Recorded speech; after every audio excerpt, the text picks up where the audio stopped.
تازہ واقعات میں سیلاب متاثرین کی 3 کشتیاں الٹی ہیں، جس سے کم از کم 10 افراد کے جاں بحق اور 4 کی تلاش جاری ہے، جبکہ 40 کو بچایا بھی گیا ہے۔ ملتان سے نوجوان کی لاش برآمد ہو گئی ہے۔ 21 لاکھ ایکڑ سے زائد زرعی رقبے پر فصلوں کو نقصان ہوا ہے۔ متعدد سڑکیں سیلابی ریلے میں بہہ گئی ہیں۔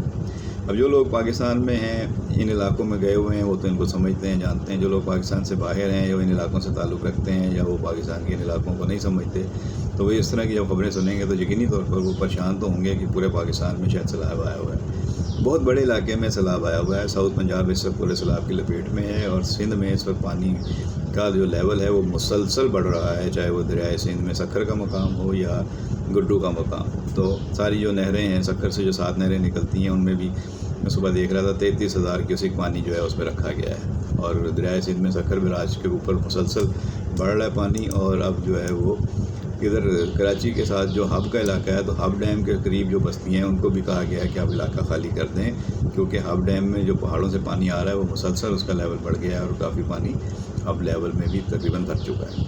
کل ہی ہمارے ایک سینئر صحافی ہیں سید صفدر علی صاحب، ان سے فون پہ بات ہو رہی تھی، تو وہ بتا رہے تھے کہ جب ہب ڈیم کا افتتاح ہوا تو وہ گئے تھے اس میں، اور انہیں شروع سے یہ شک ہے کہ اس کی جو گنجائش بتائی جاتی ہے وہ بتائی زیادہ جاتی ہے اور شاید اتنی ہے نہیں، شروع سے ہی انہیں یہ لگتا ہے، اور وہ کہتے ہیں کہ شروع میں یہ لوگوں نے بات پوائنٹ آؤٹ کی تھی، لیکن بہرحال جس طرح صحیح طریقے سے صحیح جگہ پہ یہ بند باندھا گیا ہے ہب کا، اس میں کچھ بھی نہیں کرنا پڑتا، پانی خود بخود آتا ہے، اور ہب ڈیم میں وہاں پہ آ کے پانی ذخیرہ ہو جاتا ہے، اور آپ وہاں پہ سارا سال پانی لیتے ہیں، استعمال کرتے ہیں۔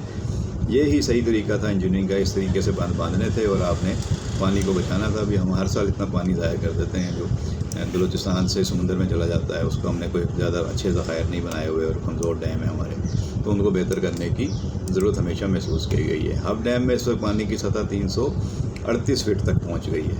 ہب ندی کے کنارے رہائشیوں کو محفوظ مقام پر منتقل ہونے کی ہدایت کر دی گئی ہے، اور محکمہ آبپاشی ہب کی رپورٹ کے مطابق شدید بارش کے بعد پانی کے بڑے ریلے داخل ہونے سے ہب ڈیم میں پانی کی سطح مسلسل بلند ہو رہی ہے۔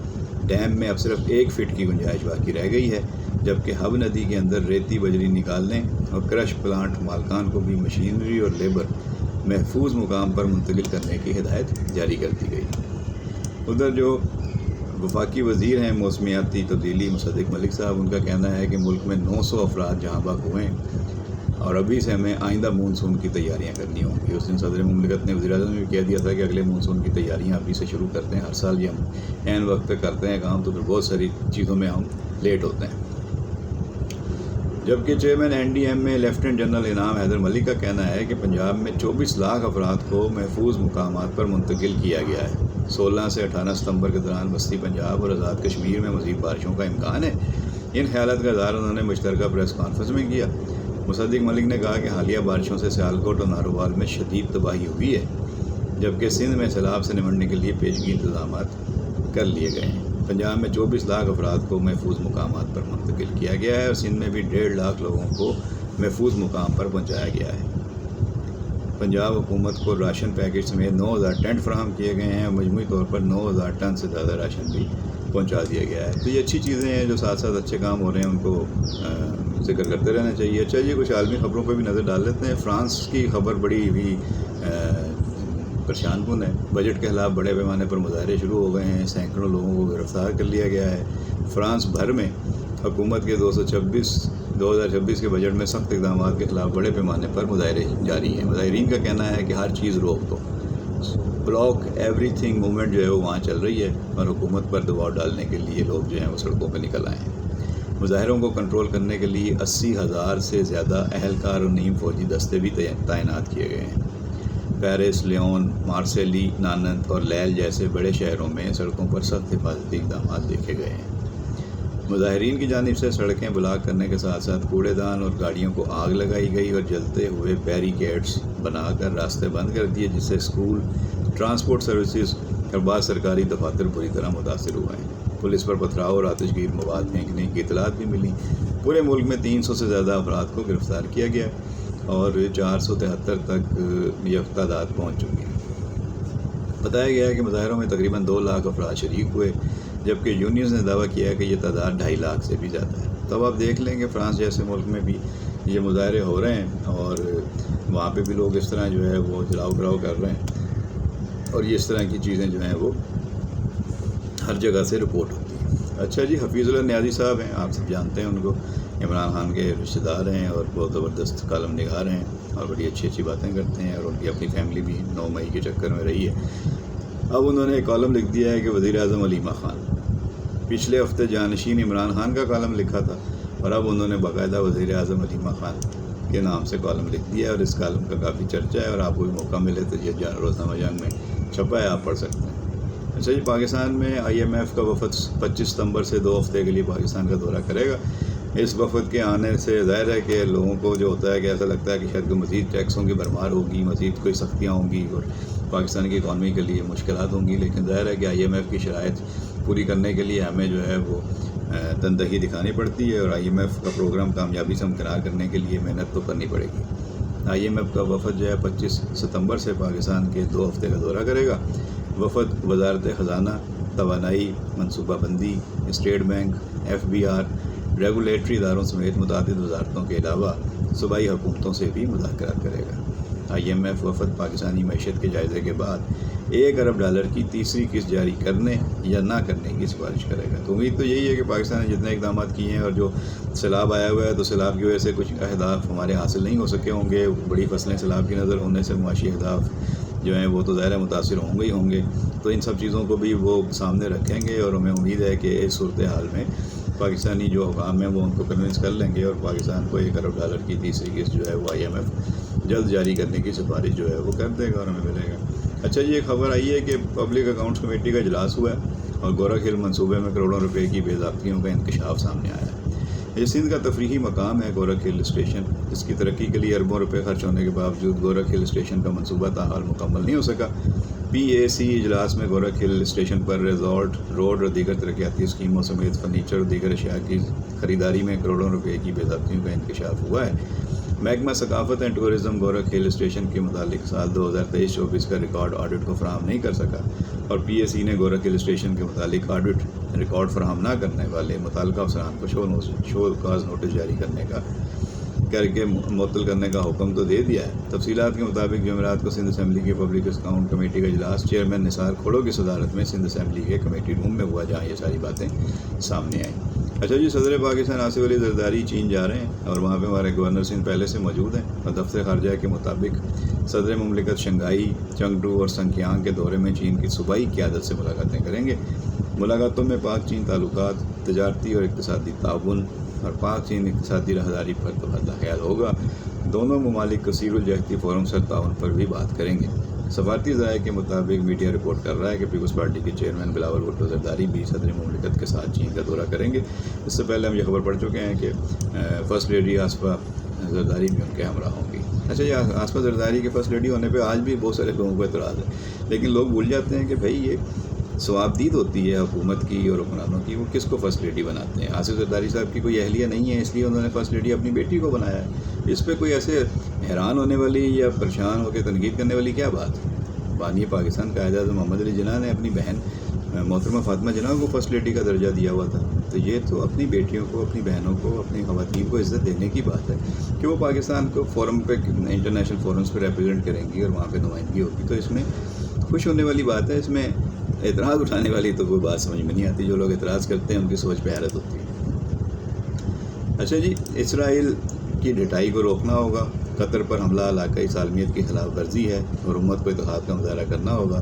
یہ باتیں ہوئی ہیں وزیر اعظم شہباز شریف کی قطری امیر سے۔ وہ ہنگامی دورے پر قطر گئے تھے اور وہاں قطری امیر کے ساتھ انہوں نے ملاقات کی اور اسرائیل کی بلا جواز اشتعال انگیزی کے خلاف پاکستان کی طرف سے مکمل یکجہتی اور حمایت کا یقین قطر کو دلایا ہے۔